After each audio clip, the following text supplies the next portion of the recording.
Middletown High School, Algebra 1, Quarter 2 review sheet for the 2019-2020 school year. Let's jump right in. We got this practice number 1. We want to find the value of the function for f of x for when x is equal to -3. So in this question, they're giving us a function and they're giving us an input value, an x value. So this means everywhere I see an x, I'm going to use a -3 in its place. So what I'm really doing is finding f of -3. So I saw an x and I substituted a -3. This is telling me I'm inputting the value of -3 for this function f, and this is the rule. I'm going to multiply that input by 12, and then I'm going to subtract 7 from that result. So 12 times -3 is -36. F of -3. And then we can calculate -36 minus 7 will be a -43. And that's answer choice 4. So on the calculator, we can actually just go right for it right from the beginning. We can put in 12 parentheses -3, then minus 7, and then that spits out the answer right away. Okay, number 2. We want to find the solution to this equation. Well, there's a couple ways we can go about it. One way we can do is just the process of using properties of equality and solving the equation. I'll demonstrate that, and then I'll show another way where we can use our answer choices. So I'll take this -3, I'm going to start with the distributive property, and I'm going to multiply it by everything in this group of parentheses. So I'll do -3 times 2, negative times positive is negative, 2 times 3 is 6, and then negative times negative is positive, 3 times 5 is 15, and the x will come along with it. The other side of the equation stays the same. Now the goal here is to get all the x terms on one side and all the constants on the other side. A constant is a number without a letter next to it, a number on its own. So I'll make the left-hand side of the equation my x side, so I want to remove all the x terms from the right-hand side. So I'll minus 3x from both sides. Over here they'll cancel out. -6, 15 minus 3 is 12, so I'll have plus 12x. And that's equal to 12.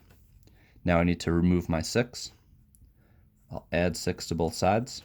-6 and +6 will cancel out. 12x will be equal to 18. I'll rewrite that up here. 12x equals 18. Now I need to eliminate my coefficient, the number being multiplied by the variable.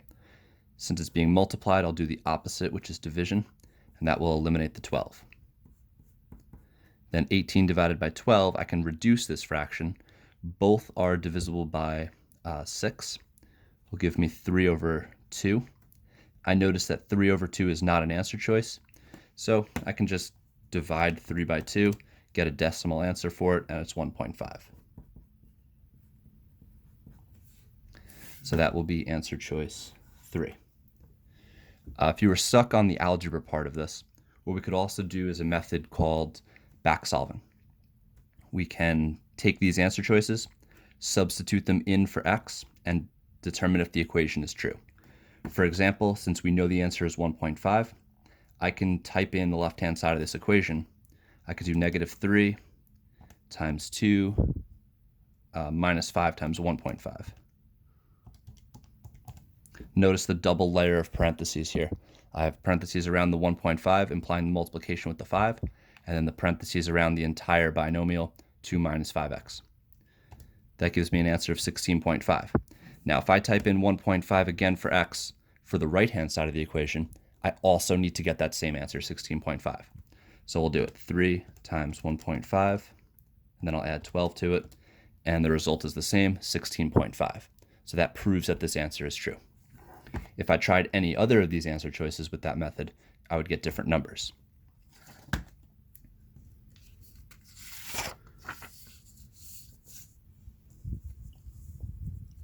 Okay, looking at number 3, we want to know which expression results in a rational number. Rational number. So we need to know what it means to be rational. If it's rational, that means it can be expressed as a fraction of integers.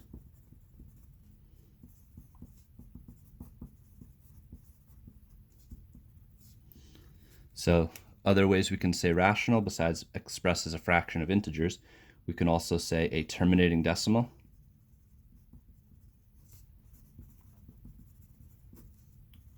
Or infinite decimal with a pattern.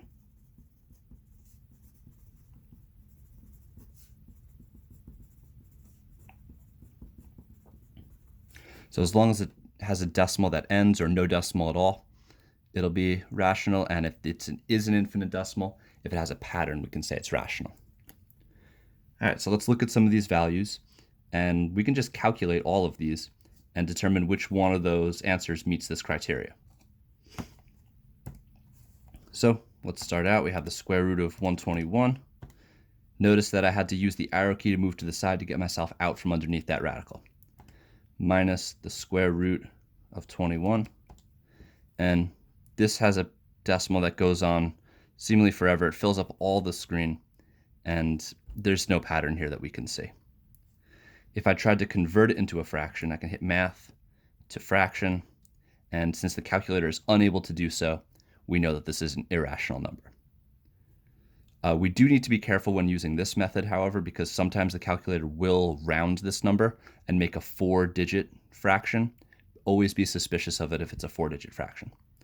All right, let's try the next one. We have root 25. This is a multiplication sign. So I'm going to move out from the radical, times square root 50. And this, I don't really see a pattern here. Double check. Aha. Wow, that's even bigger than a 4-digit fraction. I'm going to be real suspicious of this, though, because that's a huge number. So I don't think this is going to be the right answer.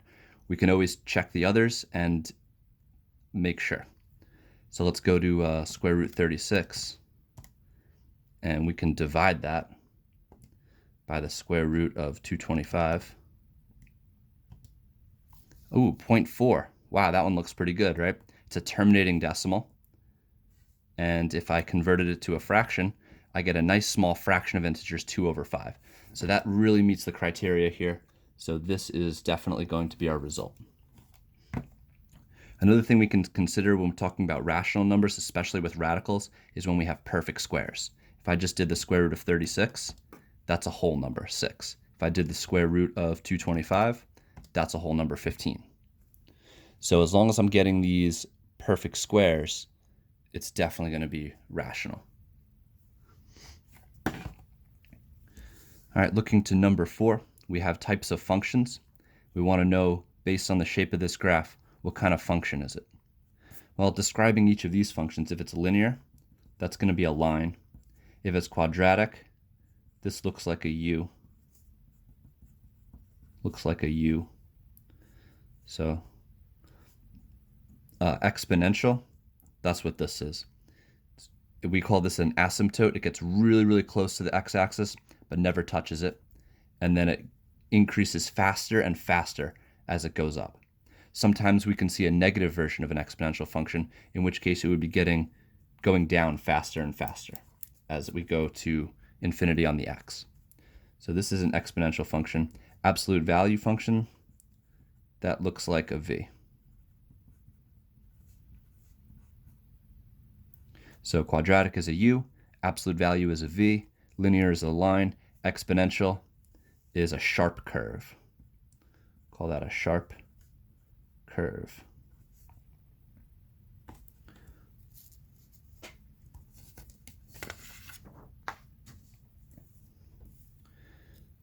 All right, some properties. A part of Jennifer's work to solve the equation is shown below. So we're given the equation, and then we're given her first step when she tries to solve it. And we want to know what property she used. In order to solve a problem like this, we need to identify what changed. Identify what changed. All right, so looking at this, we have a 2 and then some parentheses on the left-hand side of the equation, but now we don't have a 2 anymore and our parentheses are gone. So we got to figure out, where did the 2 go and why aren't there parentheses anymore? It's two options. We could have divided both sides by 2, but the right-hand side of the equation didn't change at all, so that's not very likely. The other thing we could have done was multiply this 2 into the parentheses. We call this the distributive property, when we multiply a term by everything within a quantity. So there's our distributive property of multiplication over subtraction. There's a little bit of extra words here after distributive property. It says distributive property of multiplication because we're multiplying. 2 times 6 is 12. 2 times -3 is -6. And then it says over subtraction. That's just because there's a minus sign in between the terms. Number 6, given the parent function f of x, the function g of x is the result of a shift of f of x. And we got to figure out how it moves. Okay, so here's our regular function, it's x to the third power. And then it looks like we're subtracting 1 from the x inside parentheses, and then we're subtracting 2 from the whole thing, g of x, outside parentheses. So inside, this is a left or right movement. Outside is an up or down movement. So if we're subtracting, that's going to be moving to the right. It's a little counterintuitive, but it's a movement to the right. So plus goes left, minus goes right. For the up or down movement, plus goes up, this one is intuitive, and minus will go down. All right, so we have a minus sign inside the parentheses. That's a movement to the right, so we're going to go right 1 unit. And then we have a minus sign outside the parentheses, which means we're going down, and the number here is 2, so that's going to be down 2 units. So we're going to go to the right, 1 unit right, and 2 units down. 1 unit right, 2 units down, that's answer choice 3. All right, number 7. Alicia purchased H half gallons of ice cream for $3.50 each and P packages of ice cream cones for $2.50 each. She purchased 14 items and spent $43. Which system of equations could be used to determine how many of each item Alicia purchased? Okay, so if we have these system of equations, we're going to have 2 equations, each representing their own idea. So we're going to have one equation that's going to represent the idea of money. So one equation is money. And then the other equation is quantity, how many ice creams. All right, so let's think about the money one first, because it looks like we talk about money first. So we have $43. That's what we spent. That's a total. Then we have to consider how much each type is costing us. So we have H half gallons of ice cream for $3.50. So the H and the $3.50 have to be next to each other. So I'll have 3.50 H. And we're also purchasing P packages of ice cream cones for $2.50 each. So this is an additional cost, so I'm going to add, and I'm going to match up the $2.50 with the P. And all of that together is going to cost me $43. The next equation is going to be about quantity. So if she purchased 14 items total, then that total value is going to be 14. H is representing the number of half gallons of ice cream, and P is representing the packages of ice cream cones. So H is a quantity and P is a quantity. So the only thing I'm going to do here is just add H, which is representing a quantity of half gallon ice cream, and I'm going to add that to P, which is the packages of ice cream cones. So I have my money equation, and then I have my quantity equation. And that happens to be answer choice 1.